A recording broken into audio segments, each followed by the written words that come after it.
Immigration. It's been the defining characteristic of America since before our country even began. So it's important to remind ourselves of our rich history, of where we all came from to create this one-of-a-kind melting pot of people that is the United States in the 21st century. The first successful colony in America was established in 1607 in Jamestown, Virginia by English settlers. Starting around 1620, tens of thousands of British, German, and Dutch, but mostly British Puritans, came to North America to escape religious persecution, or to search for better opportunity, or simply for an adventure.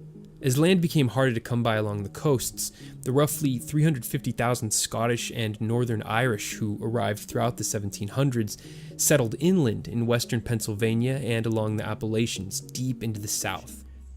Hundreds of thousands of Africans were mercilessly captured and taken prisoner in their own lands, then put on ships bound for America, where they were sold into a life of hard labor for no pay and no chance of freedom. French settlers established footholds mainly along the St. Lawrence River and the Great Lakes, along the Mississippi River, and along the Gulf Coast. Out west, many Spaniards moved north from Mexico across the Rio Grande to settle in California, Texas, New Mexico, and Arizona. In the 1830s, tens of thousands of immigrants began arriving on her eastern shores, again mainly from Britain, Ireland, and Germany. Asian immigrants, mainly from China, began crossing the Pacific to work as laborers. Processed and ticketed, they waited for their ship.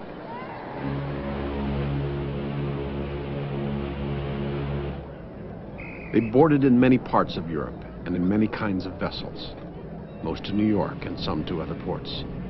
Before long, millions of immigrants were arriving on America's shores. This wave was much more diverse than before. Coming mainly from southern Europe, it was led by Italians, Poles, Greeks, Swedes, Norwegians, Hungarians, Jews, Lebanese, and Syrians. It was as if God's great promise had been fulfilled. It's not my native land, but it means more to me than my native land. It means more to me than my native land. Any country on earth, this never happened. And become a human being again. It's a miracle. Today, 14.3% of the total American population is foreign-born. That's more than 45 million people.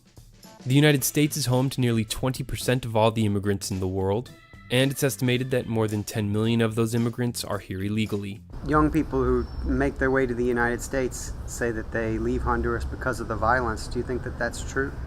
Sí, hay familias que tal vez le matan a un hermano o algo y por temor se quieren ir para otro lado.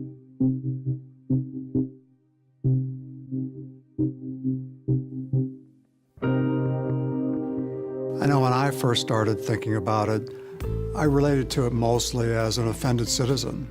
You know, I said, look, these people are here illegally, and from a rule of law perspective, that's offensive.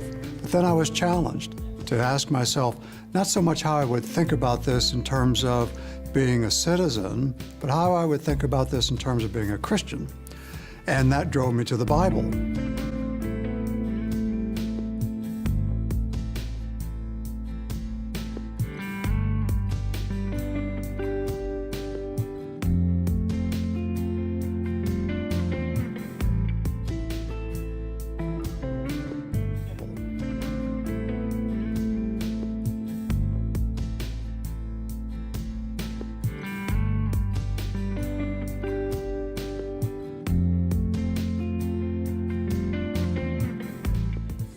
God has a heart for aliens, for travelers, for sojourners. God tells his people, Israel, welcome the stranger among you, for you too were strangers in a strange land. It means loving those who are different than you and caring for brokenness and broken people and broken situations.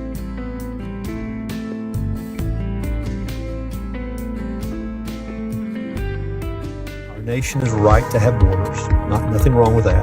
Right to have immigration laws, we respect that. But as we meet people, we're going to love people.